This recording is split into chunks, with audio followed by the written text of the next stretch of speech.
வெளிநாடுகள் இருக்கிறவங்களுடைய ஒரு பிரதானமான ஆப்ஜெக்டிவ் என்ன அப்படின்னா அந்த நாட்டில் செட்டில் ஆகிறது மட்டும் கிடையாது.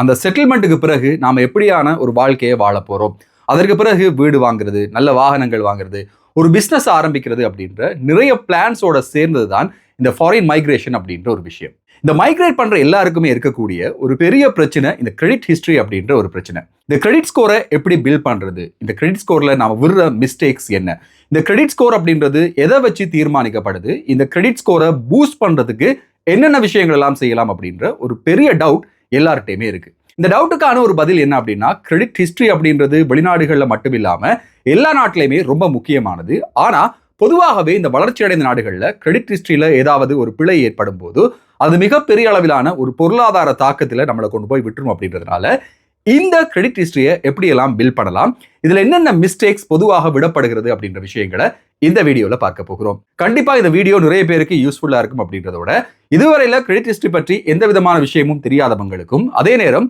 கிரெடிட் ஹிஸ்டரியில கிரெடிட் ஸ்கோர் குறைஞ்சிருக்கு, இதை எப்படி கூட்டலாம் அப்படின்ற ஐடியா தேவைப்படுறவங்களுக்கும் இந்த வீடியோ மிக முக்கியமான உபயோகமான ஒரு வீடியோவாக இருக்க போகிறது. நண்பர்களுக்கு வணக்கம். இன்னும் ஒரு வீடியோவில் உங்களை சந்திக்கிறதுல சந்தோஷம். தொடர்ச்சியாக வீடியோக்கள் பார்க்குறீங்க, அதற்கு மிக்க நன்றி. முதல் தடவையா வீடியோ பார்க்குறீங்க அப்படின்னா மறக்காம சப்ஸ்கிரைப் பண்ணுங்க, இந்த வீடியோவுக்கு லைக் பண்ணுங்க, உங்க நண்பர்களோட இந்த வீடியோவை மறக்காம பகிர்ந்து கொள்ளுங்க.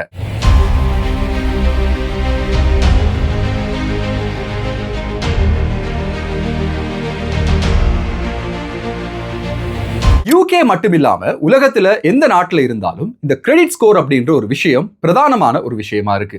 ஒருவருடைய பினான்சியல் நம்பகத்தன்மை எந்த அளவுக்கு இருக்கு அப்படின்றத பார்க்கக்கூடிய ஒரு விடயம் தான் இந்த கிரெடிட் ஸ்கோர் அப்படின்ற ஒரு விஷயம். இந்த கிரெடிட் ஸ்கோர் குறையிறப்போ என்னெல்லாம் ஆகும் அப்படின்னா, உங்களுக்கான ஒரு வங்கியோட எந்த விதமான டிரான்சாக்சனும் செய்ய முடியாத ஒரு நிலைமை ஏற்படலாம். பெரிய அளவிலான ஒரு மோர்கேஜ் லோன்ல இருந்து சாதாரணமான கார் லோன் உட்பட, இன்னும் சொல்ல போனா ஒரு போன் நீங்க வாங்க போறீங்க, இன்ஸ்டால்மெண்ட்ல வாங்க போறீங்க அப்படின்னா அது கூட ரிஜெக்ட் ஆகக்கூடிய வாய்ப்புகள் இந்த கிரெடிட் ஸ்கோரால இருக்கும். பொதுவாகவே யூகேல முதல் தடவையா வந்திருக்கிறீங்க, ஒரு ரீசெண்டா வந்தவங்க அப்படின்னா இந்த கிரெடிட் ஸ்கோர் பில்ட் ஆகிறதுக்கான ஒரு காலப்பகுதி எடுக்கும்.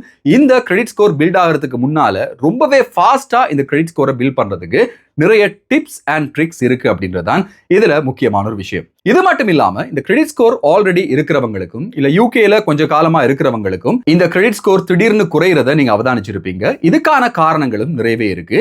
இந்த மிஸ்டேக்ஸ் எல்லாம் பண்ணாம இருந்தோம் அப்படின்னா கிரெடிட் ஸ்கோரை ஓரளவுக்கு கண்ட்ரோல் பண்ணி வச்சிருக்கலாம் அப்படின்றது மிக முக்கியமான ஒரு விஷயம். நான் ஆரம்பத்துல சொன்ன மாதிரியே ஒரு வியாபாரம் ஆரம்பிக்கும் போதோ இல்ல ஒரு கடன் வாங்கும் போதோ ஒரு வீடு வாங்கும் போதோ இந்த கிரெடிட் ஸ்கோரை ரொம்பவே கவனமாக இந்த லெண்டிங் ஏஜென்சிஸ் அல்லது பேங்க்ஸ் பார்ப்பாங்க. இதுல இருக்கிற பெரிய பிரச்சனை என்ன அப்படின்னா, உங்களுக்கான கிரெடிட் ஸ்கோர் போதாம இருந்தா உங்களுக்கு கேரண்டர்ஸ் இருந்தாலும் கூட லோனோ மோர்கேஜோ உங்களால எடுக்க முடியாததாக இருக்கும். ஸோ இந்த கிரெடிட் ஸ்கோரை மெயின்டைன் பண்றதுக்கு நிறைய பிரதானமான வழிகள் இருக்கு. அதுல மிக முக்கியமானது என்ன அப்படின்னா, உங்களோட பேரை தேர்தல் வாக்குப்பதிவுல பதிவு செய்யறது. இது முதலாவது பிரதானமான ஒரு விஷயம். நீங்க எந்த அட்ரஸ்ல இருக்கிறீங்களோ அந்த அட்ரஸ்ல உங்களுடைய எலக்டோரல் ரெஜிஸ்ட்ரேஷன்ல பேரை சேர்த்தீங்கன்னா உங்களுடைய கிரெடிட் ஸ்கோர் அப்படியே கூறத நீங்க அவதானிப்பீங்க. இது முதலாவதாக இருக்கக்கூடிய ஒரு பிரதானமான விஷயம். இதை செஞ்சதுக்கு பிறகு இந்த கிரெடிட் ஸ்கோரை பில்ட் பண்றதுக்கான இன்னும் ஒரு பிரதானமான ட்ரிக் என்ன அப்படின்னா, கிரெடிட் ஸ்கோர் பில்டிங் அப்படின்ற காரணத்துக்காகவே எடுக்கக்கூடிய சில கிரெடிட் கார்ட்ஸ் இருக்கு. உதாரணமா போஸ்ட் ஆஃபீஸ் கிரெடிட் கார்டு இருக்கு, இல்ல சாதாரணமா நீங்க பாவிக்கக்கூடிய பேங்க்ல இருக்கக்கூடிய கிரெடிட் கார்ட்ஸும் இருக்கு. இந்த கிரெடிட் கார்ட்ஸை நீங்க எடுத்தீங்க அப்படின்னா இந்த கிரெடிட் கார்ட்ஸ் மூலமாக நீங்க உங்களுடைய மாதாந்த செலவுகளை செய்யலாம். அதுக்கு பிறகு உங்களுக்கு சம்பளம் வரும்போது அந்த சம்பளத்துல இந்த கிரெடிட் கார்டை பே பண்ணலாம். தொடர்ச்சியா சரியான முறையில நீங்க பே பண்றீங்க அப்படின்னும் போது உங்களுடைய கிரெடிட் ஸ்கோர் அதிகரிக்கும். இதே மாதிரி நீங்க பேமெண்ட்டை மிஸ் பண்ணீங்க அப்படின்னா கிரெடிட் ஸ்கோர் குறையும். இதுதான் இந்த கிரெடிட் ஸ்கோர்ல இருக்கிற மிக பிரதானமான ஒரு விஷயம். ஸோ சாதாரணமாகவே இப்போ நீங்க ரெண்ட் பே பண்றீங்க, உங்களுடைய ரெண்ட்டை வந்து ஒரு டிரெக்ட் டெபிட் மூலமாகவோ இல்ல ஒரு டிரான்ஸ்ஃபர் மூலமாகவோ பண்றீங்க அப்படின்னா நீங்க ஆன் டைம்ல உங்க ரெண்ட்டை பே பண்ணா அதுவும் இந்த கிரெடிட் ரெஃபரன்ஸ் ஏஜென்சிகளுக்கு அனுப்பப்படும். எக்ஸ்பீரியன், டிரான்ஸ் யூனியன், கிரெடிட் கர்மா இப்படியான நிறைய நிறுவனங்கள் இதுல வேலை செய்வாங்க. இதுல நீங்க எந்த பேங்க்ல கணக்கு வழக்குகள்ல சரியா இல்லாட்டியும் அது அனுப்பப்படும். இதுல இன்னும் ஒரு மிக முக்கியமான விஷயம் என்ன அப்படின்னா, நீங்க நிறைய கிரெடிட் கார்ட்ஸ் வச்சிருந்தீங்க அப்படின்னாலும் உங்களுடைய கிரெடிட் ஸ்கோர் குறையும். அதே நேரம் நீங்க பாவிக்கிற கிரெடிட் கார்டுல எவ்வளவு லிமிட் கொடுத்துருக்காங்களோ அந்த லிமிட்டை நீங்க ரீச் பண்ணீங்க அப்படின்னாலும் உங்களுடைய கிரெடிட் ஹிஸ்டரியில மிகப்பெரிய அளவிலான ஒரு வீழ்ச்சி ஏற்படும். சாதாரணமாகவே நிறைய பேர் சொல்ற ஒரு விஷயம் என்ன அப்படின்னா, நான் ஆன் டைம்ல எல்லாமே பே பண்றேன், எனக்கு பெரிய கடன்கள் எதுவுமே இல்லை, ஆனாலும் என்னுடைய கிரெடிட் ஸ்கோர் குறைஞ்சிட்டே போகுது அப்படின்ற ஒரு விஷயத்தை நிறைய பேர் சொல்றாங்க. இதுக்கான பிரதானமான ஒரு காரணம் என்ன அப்படின்னா, நீங்க யூஸ் பண்ற யூட்டிலைசேஷன் ஹை அப்படின்ற ஒரு காரணம் தான். யூகே ஆரம்ப காலத்துல சில கார் ஃபினான்ஸுக்கு போன நேரம் ஒரு முக்கியமான ஒரு விஷயம் நடந்திருந்தது. நிறைய கார் ஃபினான்ஸ் எனக்கு ரிஜெக்ட் ஆகியிருந்தது. அதுக்கான காரணம் ரொம்பவே சுவாரஸ்யமா இருந்தது. இந்த மிஸ்டேக்ஸ் நம்ம பண்றோம் அப்படின்றது நமக்கே தெரியாத அளவிலான ஒரு மிஸ்டேக்கா அது இருந்தது. அதையும் உங்களோட நான் பகிர்ந்து கொள்றேன்.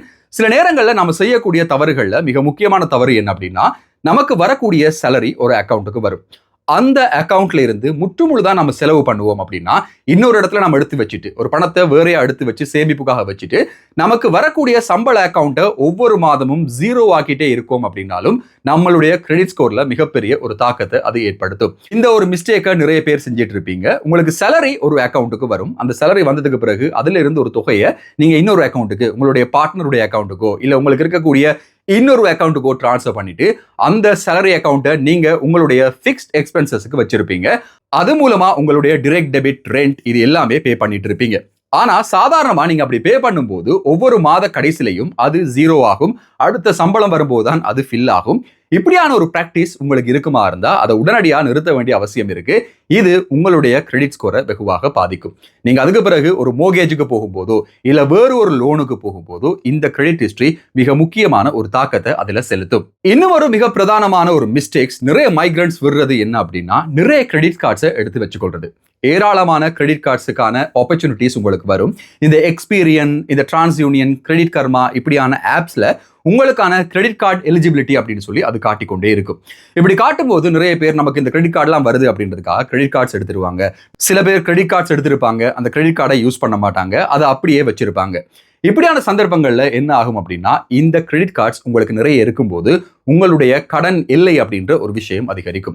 சாதாரணமா ஒரு கிரெடிட் கார்டுக்கு 4000 பவுண்ட்ஸ்கள் தராங்க அப்படின்னும் போது நீங்க ஒரு 10 கார்டு எடுத்திருக்கீங்க அப்படின்னா நீங்க யூட்டிலைஸ் பண்ணலனாலும் கூட 40,000 உங்களுக்கு கடனா தான் அது காட்டிட்டு இருக்கும். இது உங்களோட கிரெடிட் ஹிஸ்டரியில மிகப்பெரிய ஒரு தாக்கத்தை செலுத்தும். ஸோ கிரெடிட் ஸ்கோர் அப்படின்றது சாதாரணமான விஷயம் கிடையாது. இது ரொம்பவே அவதானமாக கவனமாக கையாள வேண்டிய ஒரு விஷயம். இந்த கிரெடிட் ஸ்கோரை பில் பண்றதுக்காக சில கிரெடிட் கார்ட்ஸ் யூஸ் பண்ணலாம் அப்படின்ற ஒரு விஷயத்தை நான் ஆரம்பத்தில் சொல்லியிருந்தேன்.